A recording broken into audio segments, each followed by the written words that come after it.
क्या शो है ये? आपका भी कुछ ऐसे ही रिएक्शन होगा इस मूवी को देखने के बाद। मतलब this movie is such a bizarre, weird, वैकी, insane, outlandish, out of this world movie. For example इस मूवी का एक एक्शन सीक्वेंस है जो कि प्रोबेबली इस मूवी का लास्ट एक्शन सीक्वेंस है, सबसे बड़ा एक्शन सीक्वेंस है, पीक एक्शन है जो कि अब तक मैंने किसी मूवी या सिनेमा के अंदर नहीं देखा है, स्पेशली किसी इंडियन मूवी के अंदर। It showcase the most intense, spectacular, entertaining, thrilling action sequence ever in a movie, जिसमें हमें देखने को मिलता है कि जो मोहनलाल जी का कैरेक्टर है जिसका नाम है मलई कोट्टई वालीबान, जो कि इस मूवी का टाइटल भी है, उनके जो साथीदार ग्रुप या जो गैंग होता है वो एक तरफ होते हैं एंड वही दूसरी तरफ एक स्पेनिश फाइटर महाराजा एंड महारानी होती है एंड उनकी जो सेना या उनकी जो फोर्स आर्मी होती है वो एक तरफ होते हैं एंड इनके बीच में हमें एक फाइट, एक एक्शन सीक्वेंस देखने को मिलता है। एंड वो जो पूरा एक्शन सीक्वेंस है, जिस तरह से डिजाइन, कोरियोग्राफ, पिक्चराइज किया है, शूट किया है, हमारे सामने प्रेजेंट किया है with music and background score, वो आपको याद दिलाएगा ओल्ड हॉलीवुड वेस्टर्न फिल्मों की and let 80s and 90s में जो मूवीज आती थी ना जिसमें स्लो मोशन एक्शन हमें देखने मिलता था हीरो एंड विलन के बीच में, उसकी स्लो मोशन एक्शन है, स्लो मोशन फायरिंग है, शूट आउट है, एक्सप्लोजन है। एक सीन में हमें देखने मिलता है कि जो स्पेनिश महारानी या जो रानी है वो फोर्ट या जो किला होता है ना उसके टॉप के ऊपर चढ़ जाती है एंड उसे चारों आजू बाजू कैनन्स लगे होते हैं सर्कुलर स्टाइल में एंड वो उसे घुमा घुमा के 360 डिग्री में फायरिंग कर रही होती है एंड वो सीन जब आता है ना तो उसके बाद जो एक्शन है वो अलग ही लेवल पे चला जाता है। मतलब आप ना एक्शन देखते देखते ऐसे पीछे हो जाते हो, थोड़ी देर मुस्कुराने लगते हो, फिर शॉक्ड हो जाते हो, फिर क्वेश्चन मार्क आ जाता है आपके चेहरे पे, आप आश्चर्यचकित हो जाते हो, you go bonkers and you are like what the hell is going on, what the F is going on man. बात करें इस मूवी की कहानी की ना तो इसके अंदर आपको देखने मिलता है कि दूर दूर तक रेगिस्तान फैला हुआ है। हर एक गांव,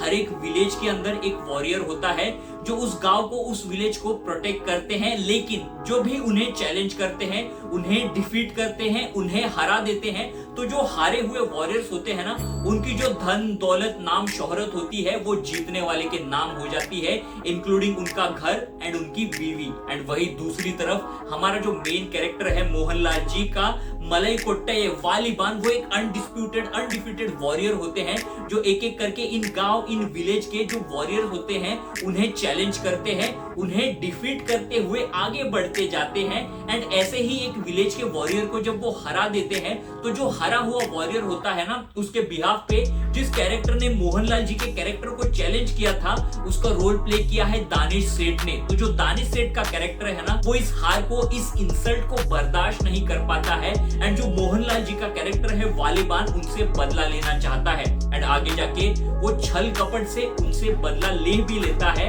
एंड उन्हें हरा भी देता है। एंड इसके बाद आपको लगेगा कि कहानी ये होगी कि कैसे मोहनलाल जी का कैरेक्टर वालीबान जो है वो फिर से उठ के खड़ा हो जाएगा, कैसे हार को जीत में बदलेगा और एक चैंपियन वॉरियर बनेगा। नहीं, no no no my friends, मेरे मित्रों, आपको लगेगा कि ये कहानी उसके बारे में है, लेकिन जो डायरेक्टर है वो आपके ऊपर एक ट्विस्ट फेंक के मारते हैं जिसके बाद कहानी एक रोमांटिक मोड ले लेती है जिसमें प्यार, जेलसी, धोखा, डिसेप्शन, मैनिपुलेशन, ये सारी चीजें आपको नजर आने लगती है। It feels like a Shakespearean romance, a Shakespearean tale like Othello, Macbeth, Maqbool, Omkara. And फिर आप सोचने लगते हो कि क्या ये कहानी रोमांस के बारे में है, लव स्टोरी के बारे में है, एंड बैम इसके बाद डायरेक्टर आपके ऊपर एक 360 डिग्री ट्विस्ट फेंक के मारते हैं एंड उसके बाद क्लाइमेक्स में कुछ और ही डिटेल आपको पता चलती है।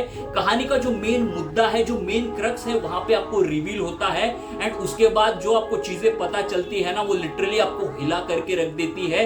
मतलब अब तक जितनी भी घटनाएं घट चुकी है इस मूवी के क्लाइमेक्स तक, वो सारी चीजें आपको जो उटपटांग लगी, अजीब लगी, चाहे वो कहानी को लेके हो, कैरेक्टर्स को लेके हो, एक्शन को लेके हो, उन सारी चीजों का सेंस जो है वो क्लाइमेक्स में आके बनने लगता है and literally it will blow your mind. Cinematography, shot design, music, background score, गाने, एक्टिंग इस मूवी की हाईलाइट है। मोहनलाल जी, सोनाली कुलकर्णी, दानिश सेठ, इन्होंने अमेजिंग परफॉर्मेंस दी है। बाकी के कास्ट ने भी बेहतरीन काम किया है। एक ही ड्रॉबैक मुझे इस मूवी का लगा कि मिडल वाला पार्ट है ना मूवी का, उसमें पेसिंग स्लो है एंड उस वजह से आपको जो अटेंशन है ना वो लूज होने लगता है।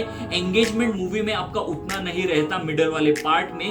बोरिंग फील होने लगता है आपको। अगर आप डायरेक्टर लिजो होजे पेलिसेरी के फैन हो, उनके फिल्मोग्राफी को फॉलो किया है, तो यू विल रियलाइज कि उनकी जो स्टोरी टेलिंग है, मैसेजिंग है, वो उनकी कहानी या स्टोरी में नहीं बल्कि उनका हर एक सीन का जो composition, framing, structure, shot design के अंदर जो मेटाफर्स होते हैं उसके अंदर होता है। Malaikottai Vaaliban is not your typical film, it is a very unconventional film जो एक पर्टिकुलर जॉनर को बिलोंग नहीं करती। मूवी का स्टोरी टेलिंग स्ट्रक्चर जो होता है ना, बेसिक, स्टार्ट, मिडल, एंड, ये उसे फॉलो नहीं करती। मूवी में मल्टीपल जॉनर है, मूवी का स्टोरी टेलिंग स्टाइल डिफरेंट है स्ट्रक्चर वाइज, एंड इस वजह से लोगों के पोलराइजिंग ओपिनियन होंगे इस मूवी को लेके। कुछ लोगों को ये मूवी बिल्कुल डिजास्टर लगेगी, पसंद नहीं आएगी, एंड कुछ लोगों को ये मूवी मास्टरपीस लगेगी, बहुत पसंद आएगी। I am of the second opinion. ये मूवी मुझे पसंद आई, I loved it, it's a masterpiece. Overall it's a great film, definitely इस मूवी को चेकआउट कीजिए। तो गाइस बस